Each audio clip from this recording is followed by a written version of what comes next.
So I got this fairly recently from a company called Black Bow. I think it was about £30. I think it's also available on Amazon. Really quick shipping anyway from the company's website, Black Bow. No way affiliated with this company, just a book I thought I'd buy and review. So there you go, the watch, a 20th century style history.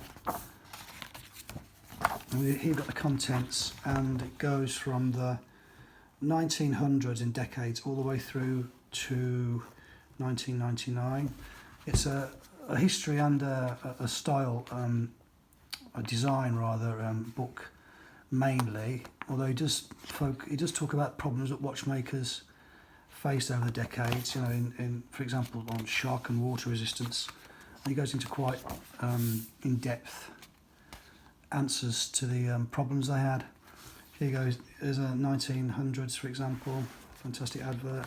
So I've just marked some of these are the first watches, and then they changed to the watches that you wore on the wrist in 1940 for the trenches in the First World War. So yeah, we'll skip a little bit. I'll just mark some of the pages that I really like. Look at that Longines advert there, sunburst, absolutely marvellous. That's 1900s.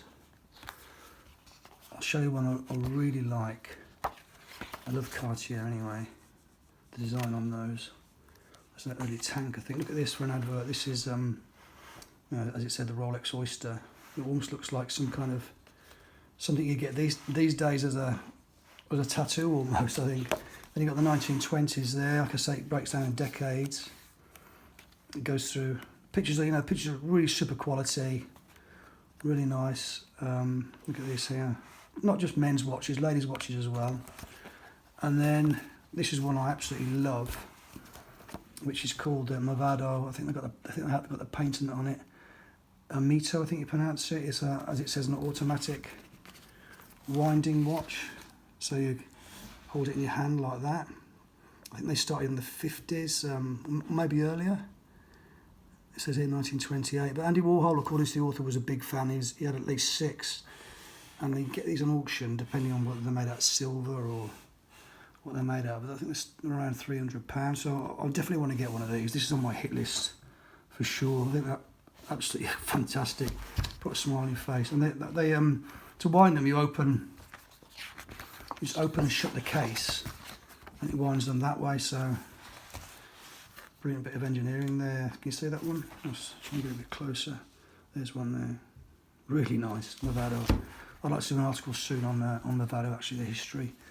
Anyone wants to have any of the watches, they can put up on my blog and tell me why they bought them and a bit of history. That'd be great. Have a look at this one here.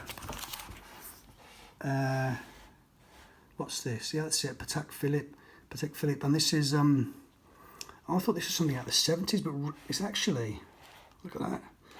It's actually out of 1939. Can you believe that? The 1939 design. Ahead of their time, perhaps. Just a little bit. Let's skip. Here's another one here, one of my favourites. Another one I'd like to get my hands on. The vintage, really. Longines Conquest. So yeah, I hope you've got a flavour of what this great book's about. As I said, I'm not affiliated to this firm. And if you want to follow me, I'm on My Watch Venture on Facebook and My Watch Venture on Instagram. So yeah, hope to see you soon, and thanks for watching. Cheerio.